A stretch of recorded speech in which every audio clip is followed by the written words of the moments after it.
안녕하십니까. 제로낚시 주인장입니다. 오늘은 바다에서 말씀을 드리는 게 아니라 매장에서 오늘 구멍찌에 대해서 좀 간략하게 안내를 좀 드릴까 싶습니다. 너무 길게 가면은 지루하고 재미없으니까요. 짧게 갈게요. 뱅에돔 낚시, 이 제주도에서 이제 입문하시거나 아니면 어느 정도 낚시를 하셨던 분들도 자꾸 구입하시는 게 있습니다.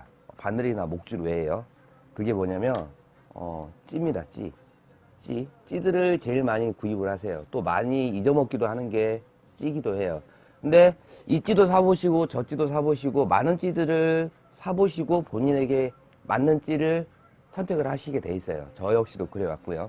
근데 제가 오늘 이 영상을 찍는 이유는 보다 많은 찌를 쓰시지 않더라도 찌를 선택함에 있어서 기준점을 말씀을 드리려고 해요. 이 기준점은 제주도에 국한된 겁니다. 제주도라 하면 바람이 거센 동네이다 보니까 원도권 그리고 대마도 일본권이랑 비슷한 부분들이 없지 않아 있습니다. 그래서 첫 번째 찌를 선택을 하실 때 어떤 부분들을 많이 보셔야 되느냐. 첫 번째는 무게입니다. 제주도에서 제일 많이 쓰는 찌의 무게는 12g에서 15g 정도 사이에 되는 자중을 가지고 있는 찌를 많이 선택을 하세요. 이유는 아까 말씀드렸다시피 바람이 거센 동네이다 보니까 어느 정도 원투력을 가질 수 있는 찌, 그러면서 예민성을 가지고 있는 찌, 요 두 가지를 보시고 선택들을 많이 하시는데, 사실 이 예민성이라고 하시는 부분들은 써보지 않으면 몰라요. 본인이 써보고 본인의 채비와 맞아야지만 이게 예민한지 안 예민한지를 확인하실 수가 있거든요. 그래서 보통 찌를 보시게 되면은 이런 기울찌가 있고 이런 구멍찌가 있는데, 기울찌를 좋아하시는 분들은 기울찌만 사용을 하시고 구멍찌는 대체적으로 거의 모든 분들이 사용을 하시는 찌들 중에 하나예요. 근데 여기에서 차이가 발생을 하는 게 있습니다. 이 기울찌 같은 경우에는 원줄이 이렇게 통과돼서 이렇게 나가기 때문에 채비가 잘 빠져요. 그리고 꺾임이 덜하죠. 그러나 입질이 예민할 때 어심 파악이 느립니다. 이유는 간단합니다. 내려가는 각도가 완만하다 보니까 예민한 입질을 캐치하기는 힘든 게 단점이에요. 반대로 이런 구멍찌들은 줄이 직가옥으로 떨어집니다. 이렇게 원줄이 들어와서 라인 방출이 되고 이런 식으로 들어가죠. 이건 무엇을 의미하느냐. 꺾임이 크다 보니까 줄내림은 원활하진 않지만 즉각적인 어심 파악들이 기울지에 비해서 용이합니다. 그래서 이 부분에 대해서 차이가 있다라고 말씀을 드렸고, 두 가지 다 공통점은 어느 정도의 무게가 나가야지만 원투성이 가능하다. 그래서 너무 무게가 많이 나가면은 낚싯대에 부하가 걸리고 채비도 무거워지거나 저항값이 커지기 때문에 보통 12g에서 15g 정도 되는 찌들을 대부분 많이 선호하신다. 그 기준에서 선택을 하시면 될 것 같다라고 말씀을 드렸던 거였고요. 그렇다면은 찌가 보시면은 낚시방 가시면은 중국산 저가 3,000원짜리 찌부터 지금 제가 보여드렸던 이런 키사쿠라 혹은 쓰리겐 혹은 다이와 이런 찌들은 만원에 15,000원에서 3만원까지 가격 폭이 커요. 이거에 대한 차이는 무엇인가?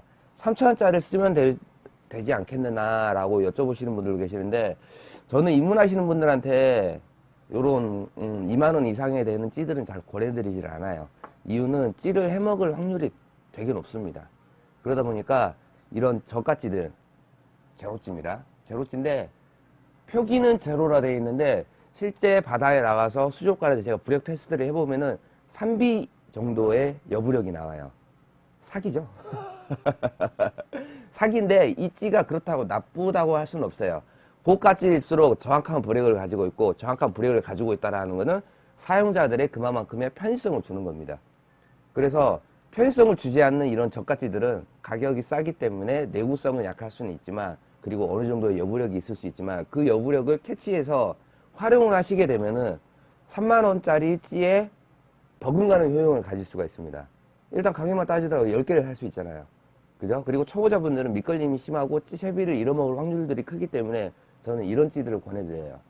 그래서 허용호수는 제로라고 표시가 되어 있지만 진짜로 측정을 해보게 되면 약 3B 정도의 부력이 나오는데, 요럴 경우에는 바다에 나가셔가지고 봉돌의 개념조차 모르시기 때문에 봉돌을 하나씩 달아가면서 부력들을 찾아가시는 게 올바른 세팅값입니다.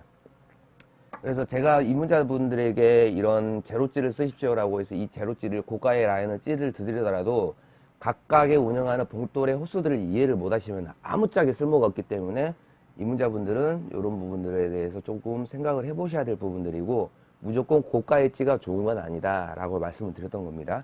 그래서 찌를 선택함에 있어서 입문자분들은 보통은 저가의 찌로 시작을 하시는 게 좋고, 이제 어느 정도 중급, 그리고 이찌 저찌 다 써봤는데 찌를 추천해 주십시오 라고 하시는 분들 같은 경우에는 제가 뭐 찌르겐의 홍보 대사는 아니지만 제일 많이 쓰는 찌들이 마스터피스, 요거죠. 3번, 4번 마스터피스, 그 다음에 아시아 LC, 요 찌들이 가격 대비 그나마 구력들이 제일 정확하고 쓰시기 무난한 찌들이다 라고, 그리고 어느 누구에게 추천을 받아도 너 찌 잘못 썼어 라고 말할 수 있는 찌들은 아니니까 그 정도 선에서 선택을 하시면 좋을 것 같고, 찌의 개수, 뭐 제로찌도 보통 분들 다 자기 조끼 열어보시면 그럴 거예요. 제로찌도 똑같은 제로찌인데 종류가 되게 많이 가지고 계세요. 마찬가지로 G2, B찌, 투제로도 찌별로 되게 많이 가지고 다니세요. 그러다 보니까 조끼 무게가 되게 무거워지고 찌들이 파우치 안에 대략 한 10개 정도씩은 다들 가지고 다니시는 분들이 많을 거예요. 근데 정작 쓰는 찌는 하나, 두 개라는 거. 요거는 낚시방 입장에서는 찌를 많이 사시니까 좋을 수는 있는데, 낚시꾼 입장에서는 불필요한 지출들이 많이 발생되는 요인 중에 하나입니다. 그래서 너무 많은 찌를 사시기보다는 사람들이 많이들 추천해주고, 이 정도면 정말 무난한 찌다 라고 말씀드릴 수 있는 찌들이 몇 군데 라인이 있으니까 그 정도 찌를 선택을 하시는 게 좋을 것 같고, 방파제에서 이제 입문하시는 분들, 주로 본인이 방파제를 많이 다니신다 라고 하시는 분들은 딱 세 찌만 가지고 다니시면 될 것 같아요. 투제로 필요 없습니다. 제로찌, G2, B, 요거 3개 정도는 가지고 다니시면 좋고, 굳이 여기에서 하나를 빼야 된다라고 하면은 G2 정도를 빼시고 투제로 하나 정도를 가지고 다니세요. 그래서 총 3개가 되는 거죠. 표시가 안 됩니다. 3개를 가지고 다니시면 되는 겁니다. 마찬가지로 부속솜도 마찬가지예요.